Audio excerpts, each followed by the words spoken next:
بسم الله الرحمن الرحيم نحمده ونصلي ونسلم على رسوله الكريم أما بعد قال النبي صلى الله عليه وسلم الراشي والمرتشي كلاهما في النار أو كما قال عليه الصلاة والسلام۔ حضور نبی کریم صلی اللہ علیہ وسلم نے ارشاد فرمایا، رشوت لینے والا اور رشوت دینے والا دونوں جہنم میں ہیں۔ رشوت شریعت کی نظر میں ہر وہ مال ہے جو کسی ناحق چیز کو حق ثابت کرنے کے لیے یا حق کو ناحق بنانے کے لیے دی جائے اور اس کا کوئی اس کے علاوہ معقول سبب موجود نہ ہو، جیسے انصاف کے لیے قاضی جج مظلوم سے اس بات کا مطالبہ کرے کہ تمہارے حق میں فیصلہ تب دوں گا جب تم مجھے کچھ دو، یا ظالم اس کے پاس جا کر اس کو یہ پیشکش کرتا ہے کہ یہ پیسے لے لو اور مجھے چھوڑ دو، باوجود کہ وہ مجرم ہے، ظالم ہے، تو وہ پیسے لینے والا اور اس کو چھوڑنے والا یہ رشوت، دونوں رشوت لینے اور دینے والے ہیں۔ اس کی وعید آپ صلی اللہ علیہ وسلم نے بڑی سخت ارشاد فرمائی کہ اگرچہ دنیا میں تو 4 پیسے لے کر وہ اپنا کام چلا لے گا، لیکن یہ اصل کے اعتبار سے یہ جہنم کا ایندھن ہے جو اپنی جیب میں ڈال رہا ہے یا اپنے پیٹ میں اس کو ڈال رہا ہے، یہ جہنم ہے، جہنم کے انگارے ہیں، جتنے مرضی ڈال لے۔ باقی بعض صورتوں میں دینے والے کے لیے رشوت جائز ہو جاتی ہے، گنجائش ہو جاتی ہے، لیکن لینے والے کے لیے کسی صورت میں بھی رشوت کی گنجائش نہیں ہوتی۔ مثلا کسی کی کوئی حق رکا ہوا ہے، اس کا جائز کام ہے، صحیح کام ہے، اور کوئی محکمے والا اس کو یہ کہتا ہے کہ جب تک پیسے نہیں دو گے میں یہ کام نہیں کروں گا تمہارا، اور اس کا پہلے سے یہ حق بن چکا ہے، اس کے بغیر اس کو تکلیف ہوگی، مسئلہ ہوگا، پریشانی ہوگی، تو ایسی صورت میں دینے والے کے لیے تو گنجائش ہو جاتی ہے، لیکن لینے والے کے لیے وہ پھر بھی حرام ہے، پھر بھی وہ رشوت ہی ہے، چاہے وہ اس کو خرچے کے عنوان سے لے، چاہے وہ چائے پانی کا لفظ اس کو بولے، چاہے وہ اس کو مٹھائی کہیں، منہ میٹھا کرنا کہیں، کچھ بھی کہیں، جس عنوان سے، عنوان بدلنے سے چیز نہیں بدلتی۔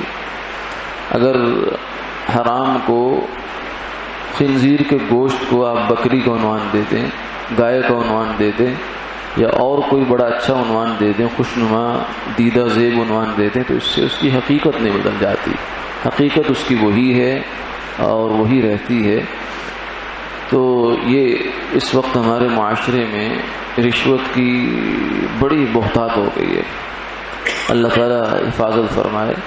اور یہ ایسا گناہ ہے کہ جس کا گناہ ہونا دلوں سے رفتہ رفتہ نکلتا چلا جا رہا ہے، یعنی اس کو ایک حق سمجھا جا رہا ہے اپنا، یہ تو ہے بس، حالانکہ یہ شیطان کا فعل ہے اور شیطانی پیسہ ہے، شیطانی آمدن ہے، جہنم کا ایندھن ہے۔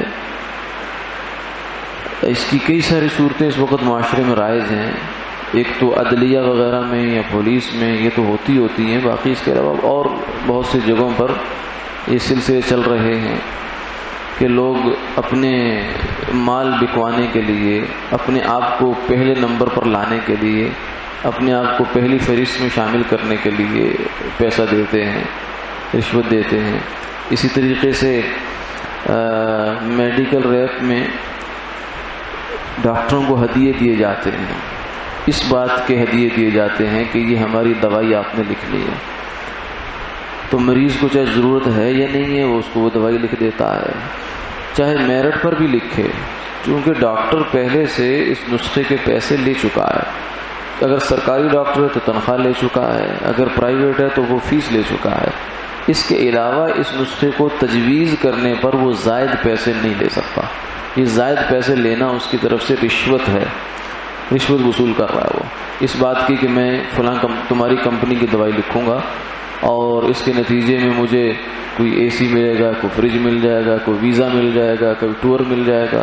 یہ رشوت ہوتی ہے، اور یہ ایسی ہے جس کو کوئی سمجھتے ہی نہیں رشوت. اسی طریقے سے لیبارٹری کے ساتھ، لیبارٹری والوں کے ساتھ معاہدہ کر رکھا ہوتا ہے ڈاکٹروں نے کہ ہم جو ہے وہ تمہارے پاس بندہ بھیجیں گے اور اس میں پرسنٹیج رکھنی ہے. اب غریب آدمی جو ہے بیچارہ وہ اس پرچی میں سے نہ کوئی چیز نکلوا سکتا ہے، وہ یہ نہیں کہہ سکتا کہ ایک گولی نکال دو. وہ صحیح سمجھے گا شاید میری شفا اسی گولی میں ہے، اس کو میں کیسے نکال دوں. چاہے وہ کہیں سے بھی پورا کرے وہ اس کو لے کر آئے گا. یہ بھی ہے. اسی طریقے سے کمپنیاں ہیں، سرکاری ادارے ہیں، ان کے اندر جو پرچیز مینیجر ہوتے ہیں یا اکاؤنٹس والے ہوتے ہیں، وہ کہتے ہیں آرڈر تمہارا تب پاس کراؤں گا مجھے کچھ دو، میری جیب بھرو. تو جو اس کی جیب بھر رہا ہے یہ حرام کھا رہا ہے، مردار ہے اس کے لیے. اسی طریقے سے وہ کہتے ہیں تمہارا بل اس وقت تک میں جلدی کلیئر نہیں کروں گا جب تک مجھے کچھ نہیں دو گے. اکاؤنٹس والے کہتے ہیں ان کو، یہ بھی حرام کا مطالبہ کرتے ہیں، حرام کھاتے ہیں، اپنے بچوں کو حرام کھلاتے ہیں. اللہ تعالیٰ حفاظت فرمائے. اور سرکاری محکموں میں بھی، پرائیویٹ محکموں میں بھی یہ ایک بہتات ہے جو اس وقت چل رہی ہے. اللہ تعالیٰ حفاظت فرمائے. پھر ہم شکوہ کرتے ہیں کہ ہمارے ساتھ بڑے مسائل ہو رہے ہیں. جیسے ہمارے مفتی صاحب فرمایا کرتے تھے کہ ہم پھر کہتے ہیں کہ ہمارے ساتھ کسی نے کچھ کر دیا ہے، حالانکہ کسی نے کچھ نہیں کیا ہوتا، ہم نے اپنے ہاتھوں سے کیا ہوتا. وما كان الله ليظلمهم ولكن كانوا انفسهم يظلمون. اللہ لوگوں پر ظلم نہیں کرتے، انسان اپنے ہاتھوں سے خود ہی کرتا. تو یہ اس طرح کی چیزیں ہوتی ہیں جو ہم کر جاتے ہیں محکموں میں، سرکاری محکموں میں، پرائیویٹ محکموں میں. یعنی معیار پر کام کرنا یہ تو بالکل ہی ختم ہو گیا. اب اس کے علاوہ معیار سے ہٹ کر کام کرنے کے لیے کچھ نہ کچھ جو بھی لیا جا رہا ہے، بہرحال یہ خطرے سے خالی نہیں ہے. جو بھی ملازمت کے فیلڈ میں زیادہ طور سے، خاص طور سے ہے، تجارت میں بھی ہے، اللہ تعالیٰ اس سے حفاظت فرمائے. اللہ تعالیٰ حرام لقمے سے ہماری نسلوں کی حفاظت فرمائے. آمین آمین یا رب العالمین.